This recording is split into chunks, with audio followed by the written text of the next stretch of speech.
So I was discussing one more method, physical method for the management of diseases in plants. जहां तक refrigeration method का सवाल है, अगर हमने कोई जो प्लांट है इसमें फसल आ गई एंड इसके बाद हमने फसल को हार्वेस्ट किया एंड अगर इसमें फ्लशी फ्रूट्स हैं या कोई भी फ्लशी प्लांट प्रोडक्ट है, हम इसको कैसे बचाएं ताकि इसमें डिजीज ना लग जाए। इसका एक बहुत ही कॉमन मेथड है जो बहुत ही यूज किया जाता है एंड बहुत ही इफेक्टिव है, वो है रेफ्रिजरेशन का। अब रेफ्रिजरेशन में क्या होता है कि जैसे हमने कोई फ्लैशी फ्रूट है, उसको हमने लो टेम्परेचर पे रख दिया। अब लो टेम्परेचर की वजह से ऑल्दो अगर ये जो पैथोजन है ये खत्म नहीं होंगे, लेकिन ये इनकी ग्रोथ भी नहीं बढ़ सकती, ये इनहिबिट हो जाती है इनकी ग्रोथ एंड इनकी एक्टिविटीज जो है वो स्टॉप हो जाती हैं। एंड इनकी वजह से अगर कहीं पे एग्जिस्टिंग इन्फेक्शन भी हो, एक तो वो भी नहीं बढ़ेगा और नया इन्फेक्शन नहीं फैलेगा। तो this is the case of the refrigeration. मैं फिर से दोहराऊंगा, जो रेफ्रिजरेशन होता है इसमें या तो प्लांट पैथोजन इनहिबिट होंगे या इनकी ग्रोथ और एक्टिविटीज जो होती है वो रिटार्ड हो जाती है। तो जितने भी जैसे मान लीजिए कोई फ्रूट और वेजिटेबल है, वो जल्दी से उनकी लाइफ जो शेल्फ लाइफ है वो कम है, तो they must be refrigerated as soon as possible after the harvest. जैसे हमने उनको हार्वेस्ट किया तो उनको जल्दी से रेफ्रिजरेट करना पड़ता है।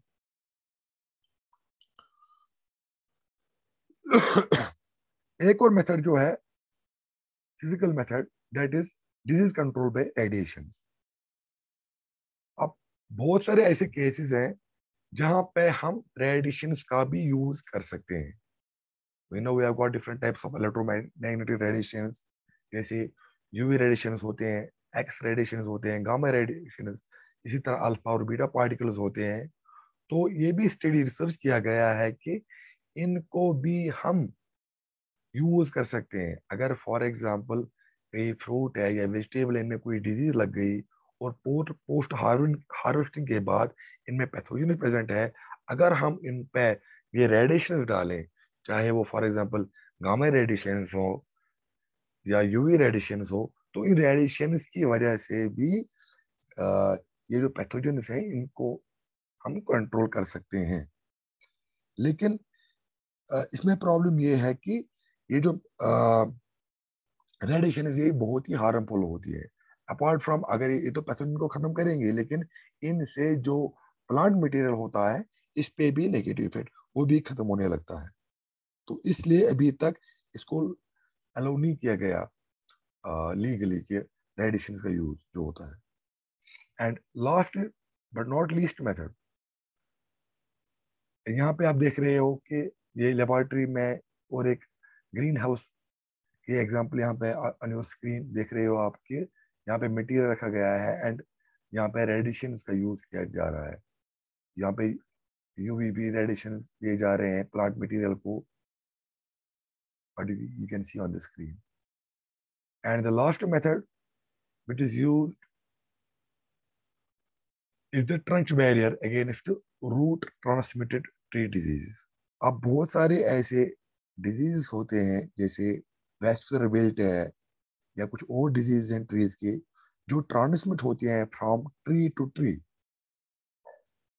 अगर फॉर एग्जांपल एक दो ट्रीज आपस में कांटेक्ट में आ गए तो इनकी वजह से, या कांटेक्ट है between the roots of adjacent trees, तो इसमें भी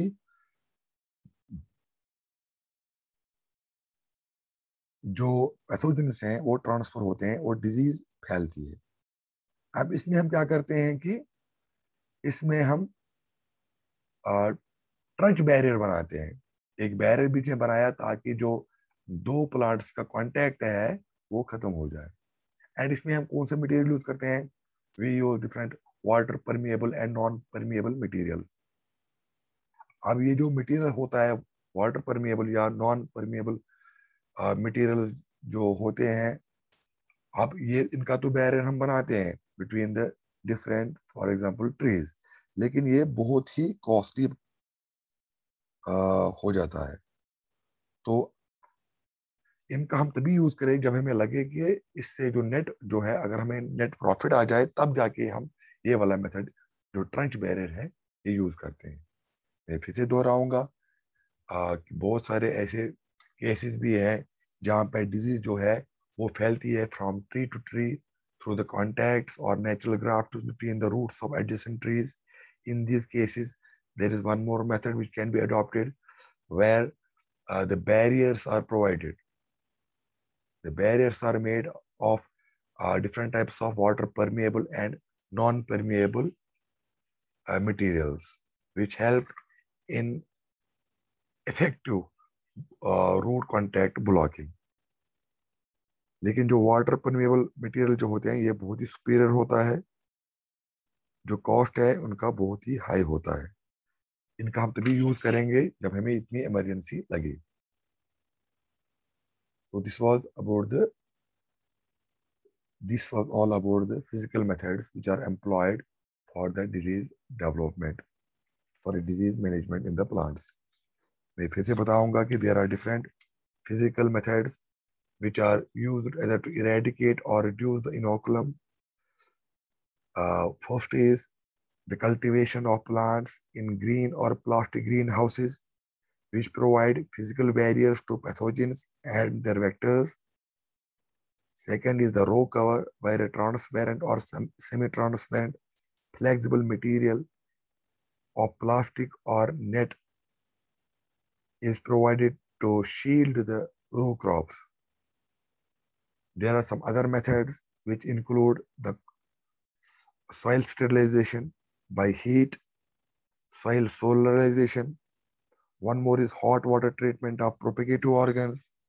Other is hot air treatment of storage organs. There is control by eliminating certain light wavelengths. One more is drying stored grain and fruits.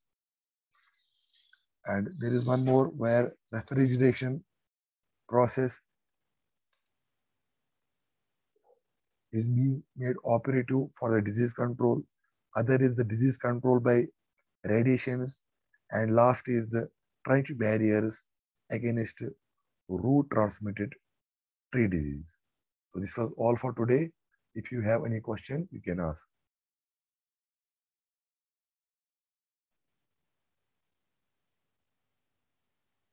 Really, thank you very much. Inshallah, in the next class, we will study about the chemical methods.